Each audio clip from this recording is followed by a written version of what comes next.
Ohayo gozaimasu, konnichiwa. Mga kaibigan ko po sa Facebook. Andito po ako sa taniman ng mga hindi po siya bulaklak po tingin natin, pero siya po ay isang klase na bulaklak na ginagawa na Japanese soba.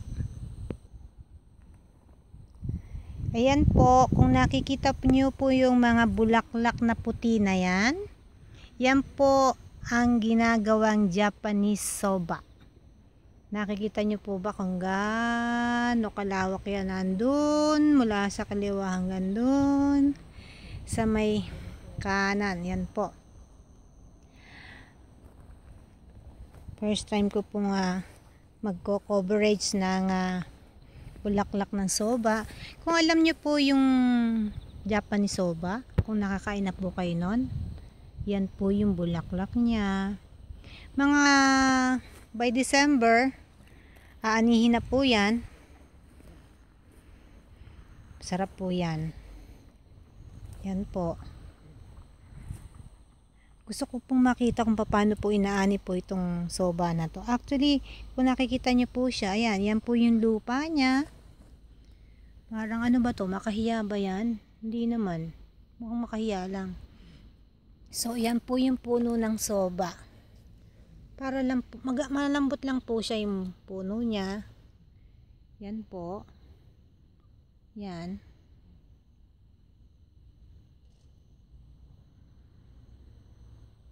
Yan po. Yan. So, ali po kayo at samahan niyo po ako na tingnan po kung gaano siya kalawak, kung gaano siya kadami. Yan po, ang gandun po yan. At dito po matatanawan po natin mga tanim na gabi. At ayan din po, isama na natin sa pagbibideo natin yung sato imo or gabi. Tingnan po natin ang malapitan yung gabi nila. Ang taba po, ano? Close up nga po natin. Yan yung puno ng gabi. Ang laki po ng dahon. Mariosep. Ayan, ang laki. Naku, mukhang kay sarap-sarap niyan. Sarap po yan sa sinigang na baboy. Yan. Mga gabi po yan. So, yung tanim po ng soba, hindi lang po dito, meron pa po doon. Malayo pa. So, hanggang dito na lang po. At maraming salamat po for watching.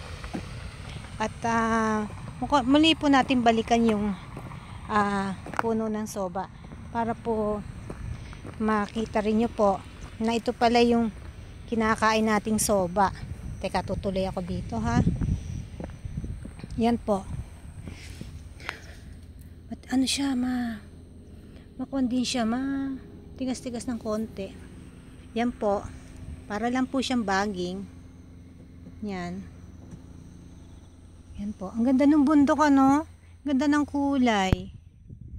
Pag tinitingnan ng mata ko, green. Pero pag nakatingin sa camera, yung nasa gawi pa doon, kulay asul. So, yan po. Maraming pong salamat sa inyong lahat. At sana po may natutunan po kayo na kahit na konti mula po dito sa Japan. Thank you very much. God bless you all. Thank you po.